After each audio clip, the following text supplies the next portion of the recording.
Apa ukuran suami baik di hadapan Allah? Maka baca lagi ayat-ayatnya. Pertama ada di Quran surah keempat An-Nisa ayat 19.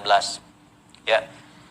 Paling kiri sebelah bawah di mushaf. Ya ayyuhalladzina amanu, duhai para suami yang beriman, la yahillu lakum an tarithun nisaa karha. Ya, jangan sampai kamu bersikap buruk kepada pasanganmu.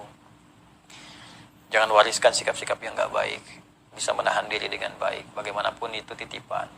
Ya, istri kita, istri saya, istri Anda, itu titipan dari Allah Subhanahu wa taala yang kita perlu jaga. Bagaimanapun akan dipertanggungjawabkan di akhirat kelak. Dia tidak dititipkan pada pria lain kecuali kepada Anda. Tentunya untuk dijaga, diperlakukan dengan baik. Ya, jadi kita belajar menjadi baik dan saling memahami. Setiap kita pasti ada kekurangan. Kalau ingin sempurna, ya nggak akan didapatkan. Hanya malaikat yang sempurna. Ya, kalau mau silakan nikah dengan malaikat maut, malaikat Israel tuh ada. Ya, yang lainnya, tapi nggak ada yang sempurna. Ya, nggak ada yang sempurna. Setiap kita pasti punya kekurangan. Sepanjang masih manusia. Jadi kalau suami mengerti istrinya manusia, tentu tidak akan mengeksplorasi kekurangannya. Demikian sebaliknya. Ya, asa an takrahu syai'an wa yaj'alallahu fihi khairan katsiran, di ujung ayatnya. Boleh jadi kita tidak menyukai satu sikap tertentu dari istri atau istri kepada suami, tapi di balik itu ada pelajaran besar untuk menyempurnakan sifat-sifat kita. Makanya agak menarik, biasanya kalau dipasangkan itu akan terlihat saling melengkapi. Jadi memang kekurangan kita itu hanya bisa dilengkapi oleh istri kita. Demikian sebaliknya. Ya. Kemudian yang kedua, tunaikan kewajiban dengan baik. Ya, apa kewajibannya? Ada di ayat 34 di surah An-Nisa.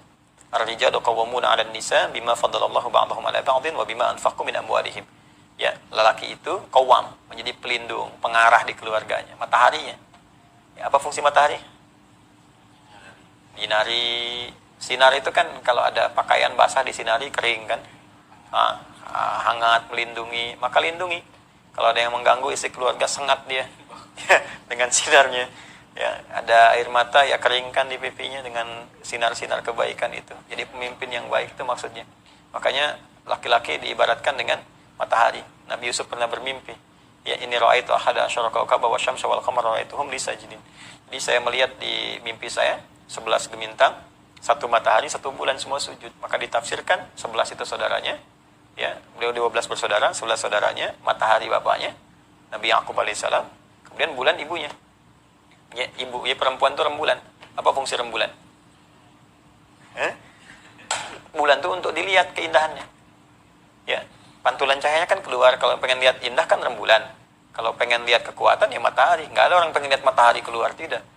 Ya, pasti ingin mendapatkan manfaat rembulan, keindahan. Maka perempuan tampil indah. Ya, jangan kebalik. Perempuan ngambil fungsi matahari. Dengan kekuatan bulan aku menghukummu misalnya. Nggak bisa. Tetap ya jadi bulan, matahari. Kemudian dia pelindung bima faddalallahu ba'dahum 'ala ba'din wa bima anfaqu min amwalihim. Ya, dan bertugas mencari infak, disingkat dengan nafkah. Kata Allah, saya sudah berikan perangkat mencari nafkah pada suami, bukan pada istri. Ya. Jadi nafkah itu beda dengan kerja biasa. Istri boleh kerja enggak? Boleh, tapi kebolehannya diikat.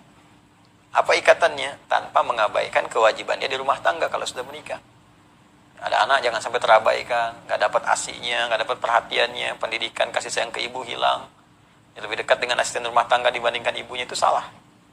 Ya, salah. Bagaimanapun Anda mencari rezeki itu di luar, untuk di dalam kan? Sekarang yang di dalam menjauh dari Anda. Jadi apa manfaatnya Anda mencari di luar? Para ayah juga begitu. Ya. Jadi poinnya nafkah itu. Jadi kalau nafkah, begini, di rumah ada berapa orang? 2. Antum sama istri, anak gak dihitung? Bertiga. Baik, antum istri anak kan? Baik, antum nyari nafkah nih. Maka dari yang antum hasilkan itu akan dibuat oleh Allah cukup untuk 3 orang.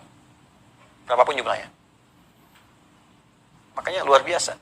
Begitu antum pulang, walaupun dapat 50.000, antum berikan 50.000 ke istri, cukup bertiga. Itulah indahnya nafkah. Tapi kalau orang yang bukan petugas nafkah, mencari nafkah, istri mencari misalnya kan, maka hasil itu akan dicukupkan hanya untuk dirinya saja. Dan tidak akan merembak ya kesempurnaan rezekinya kepada yang lainnya. Makanya kalau perempuan mencari akan terasa selalu kurang. Atau materi cukup tapi ada bagian yang akan hilang. kasih sayang, perhatian, ya, kehormatan, hubungan yang mungkin akan kurang harmonis, pasti itu. Ya, saling tuntut. Ya, nah itu poinnya. Jadi dari sini maka disiapkan bagi Anda untuk mencari nafkah dengan baik. Nafkah itu sudah janji Allah, sepanjang Anda mau bergerak, Allah akan turunkan rezeki. Sepanjang mau bergerak. Ya, orang di jalan aja sekarang cuman peluit, udah, kasih 2.000, makasih Pak. Ya, kasih 5.000, makasih Bos. 10.000, aku Om, makasih Om, kan? Ya kan? Nah, ada kondisi itu tuh, tapi kan dapat gitu, ada, ya. Tapi halal dan baik. Al-Baqarah 168. Saya kira itu. Semoga bermanfaat insyaallah.